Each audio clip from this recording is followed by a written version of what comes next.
Alright, what's going on, you guys? Welcome to Real Madrid Hub again. I'm your host, Dr. Jota, and today in this video, there's no much going on right now. As you know, last night was the game against Shakhtar Donetsk. Not very good game, but very good victory, very important 3 points.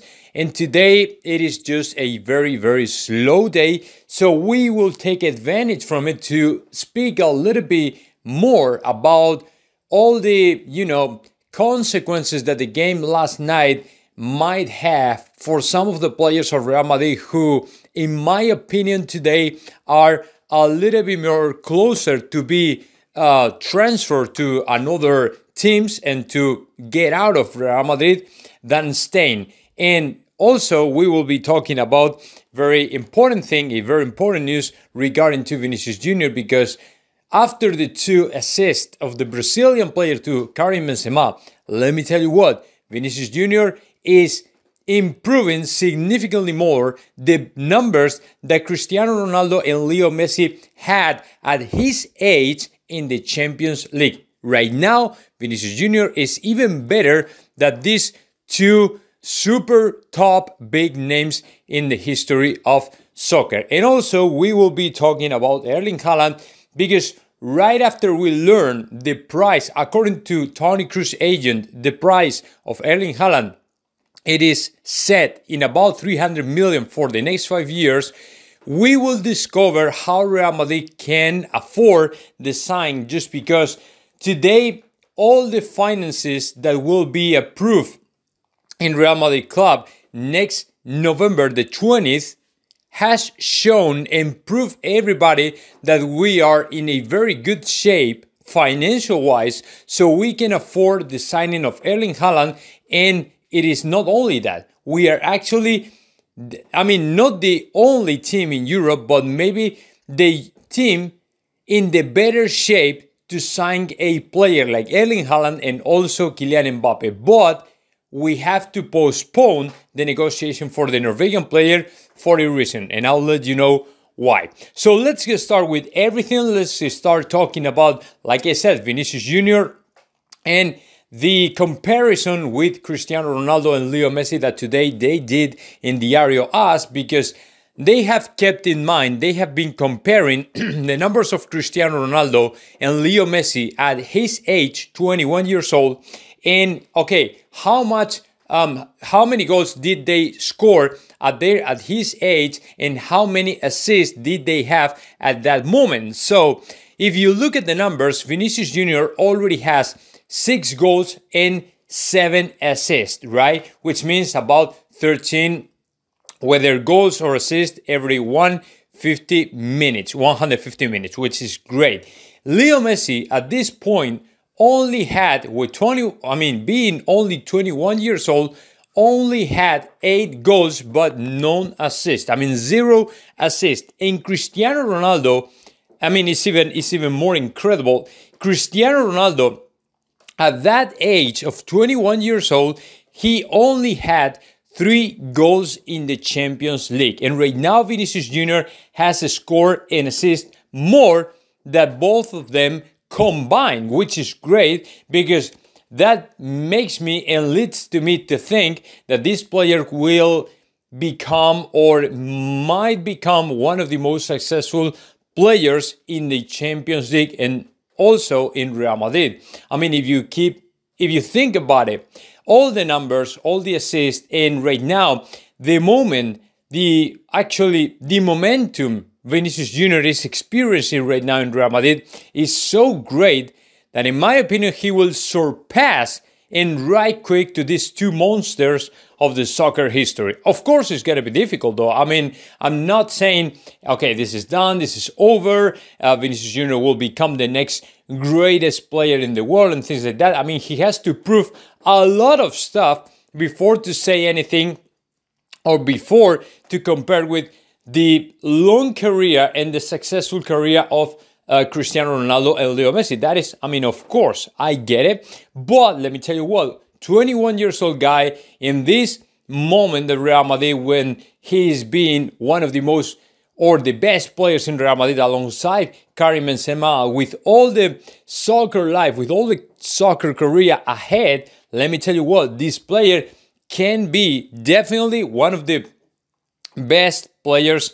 in Europe, the best players in soccer, and of course, one of the best players in the history of soccer. So let's see what happens. It might happen, it might not, but if he, keeps this way ahead, in my opinion, he can achieve this kind of, numbers, this kind of goal, and being even better and even greater than Cristiano Ronaldo and Leo Messi. So that is as far as Vinicius Jr. So now let's move on and let's talk a little bit what happened last night with three players that, in my opinion, are very close to, not to quit Real Madrid, but to get out of Real Madrid, whether they want or not, because the club is still, it's a little bit sick and tired of the situation, and I don't know if Florentino Perez will be more patient with them because they are not actually providing with anything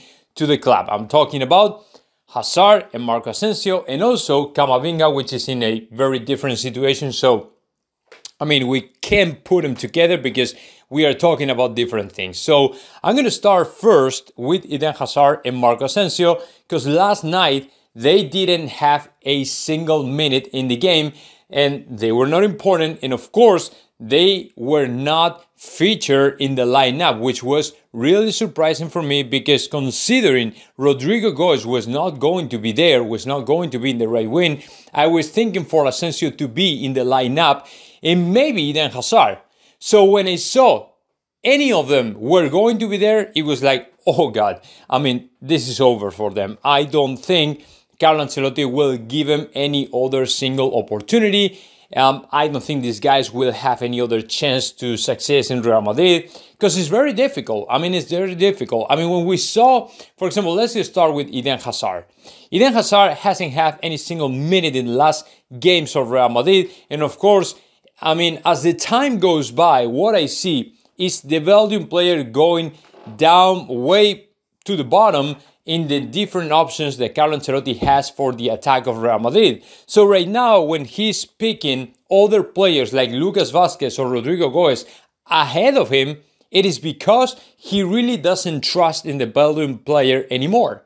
You know what I'm saying? And I don't think this situation is going to change quickly or even soon or something like that. I actually think the situation is going to be the same in the next several months. And as long as Carlo Ancelotti still has other players, other options and stuff like that, I'd say Eden Hazard is done and his career is over in Real Madrid. So keeping in mind all these rumors that are coming out from different, articles and information and media and stuff, I'd say Real Madrid will try to find a good deal for the player and get rid of him next January. That is as far as Eden Hazard. And now, regarding to Marco Asensio, it's pretty much the same. Not exactly the same, but pretty much the same. When I saw he was not going to be in the lineup of Real Madrid, when everybody was speculating with his presence in the starting 11 of Real Madrid, and he wasn't there, and then Lucas Vázquez was the first pick of Carlo Ancelotti, I thought, okay, this guy is completely over. His career in Real Madrid is over, because it's been like 4 to 5 games without seeing Marco Asensio in the lineup of Real Madrid. And although he's been playing for a few minutes, maybe in the second half, even doing good things like super good passes and even assisting, let me tell you what, if he's not featured in the lineup, it is because Carlo Ancelotti is not trusting in him anymore. So that is the big thing with Marco Asensio. And to me, if the player notices that Carlo Ancelotti doesn't trust in him anymore, I'd say he and his agent will start to look for another route, another team for the next January. I don't think, and this is because the agent, our Marco Asensio's agent, said that right after the game against Mallorca. He said, last year, we waited for, a change in his situation, but we are not willing to wait any longer, and have another season like the last year when Marco Asensio was all the time on the bench. So according to his agent, they are not willing to wait any longer to Carlo Ancelotti put the player on the lineup. So if so, they will try to find another route and get out of Real Madrid right quick, because I don't think Carlo Ancelotti will give him any other opportunity. That is as far as Marco Asensio. And now let me talk a little bit about Eduard Camavinga. The reason for that is because, as you see, over the last 2 to 3 games, the player has been losing importance in Real Madrid, and he hasn't been playing that much, right? So he went, from the peak when he made his debut with Ancelotti all the way down to not be featured in any single lineup or even played a single minute from the bench. He hasn't been playing, and he has lost a lot of importance in Real Madrid. That's why some people is claiming that he might be like punished by Carlo Ancelotti. Some people say it's just a process, So my opinion on the topic, it is pretty much, this is a process of maturity. What I mean with that, it is, okay, you came to Real Madrid, the first game was just incredible, he scored 1 goal, and the next 2-3 games, he was in the lineup. Ancelotti apparently trusted on him, and he was in the lineup, but he made a bunch of mistakes that, in my opinion, push back to Ancelotti and say, okay, I'm going to keep this player on the bench because he still have to learn a bunch of things, right? So the second thing is Ancelotti staked for players like Modric, Casemiro, and Toni Kroos for the return of these players to the midfield of Real Madrid. And in my opinion, he said, okay, I'm not going to take any risk. I'm not going to put right quick to Camavinga until I see the player, growing a little bit more, learning more stuff, and of course, being more experienced. So he doesn't see more yellow cards. He doesn't lose position. That kind of mistakes, that kind of mistakes that comes with the youth, with the young people that normally are more passion than brain, and sometimes they go by feelings and they don't really think what they really have to do, and they make mistakes. And that is exactly what Carlo Ancelotti doesn't want from Camavinga.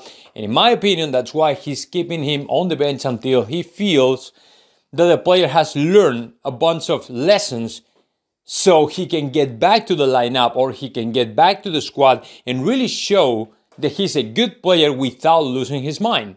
You know what I'm saying? So it's just a process. I don't think it is any kind of punishment or something like that. It is just that. And of course, his situation is completely different to the situation of Eden Hazard and Marco Asensio. Nothing to do with them. And now let's go with the last news I have for you all, guys, because as you know, Toni Kroos' agent yesterday, he said something.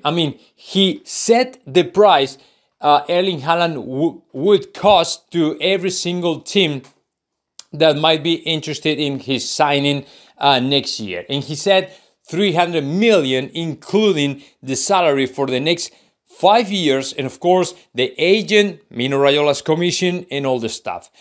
Is Real Madrid really prepared to throw that insane money for the player? Yes, the answer is yes. And actually, it is not only that we can afford the player, but also we can afford even more players, because this morning in Diario AS have leaked the numbers, the millions that we have right now. The net income, the cash that we have, all the money in general that we have in Real Madrid to face off the next years. And let me tell you what, the net income of Real Madrid is about 500 million euros. The cash that we have in the bank right now is about 150 million euros. And we still have, I don't know how you call this in English, but we still have insurances with a value, insurances for different, setbacks or signings or things that you have to pay but you were not expected to pay, things like that. We have a couple insurances for about 300 million euros. So you can imagine with all these numbers, with all these millions, with all this net income, with all this stuff, that we are in a much better shape than any other team in the planet to sign up Erling Haaland for the next year. We're ready, we're prepared for it, and of course we have room enough in the books to sign in Erling Haaland and also Kylian Mbappe, and also more players that might be needed for the squad the next year. So we're ready for it. But, and this is the second thing I wanted to talk about regarding to Erling Haaland, it is we have to wait a little bit more to start any talk or conversation with Mino Raiola, because if Erling Haaland, right now, as you know, Erling Haaland is injured, right? Is injured and he's not playing anymore in this year 2021. So the thing is not only this injury, but also before this injury, he had another one. He was out for 1 month. So we have to see if this is just an accident, it's just a coincidence, or it's maybe just a trend in a player that might be prone to be injured, like Gareth Bale or some players that are very prone to get injuries and stuff like that. Because if so, we might get a better price for the player, or in the worst case scenario, we should think about that twice before to go ahead and sign him. Because if you are signing a player who is very prone to injuries and stuff like that, and his availability will be, difficult, maybe the price and the player is not worth. So we have to be careful with that, see how he recovers from this injury, and then take a decision on it. You know what I'm saying? So we have to be careful, and before to start any negotiation now in January, we should postpone the negotiation, the talk, or whatever you want to call it, to spring or even summer and see what happens. But financial wise, we are way better, very ready to afford the signing of Erling Haaland and Real Madrid. So now let me know your thoughts about that. Just comment in the section below, and of course subscribe to my channel, Real Madrid Hub.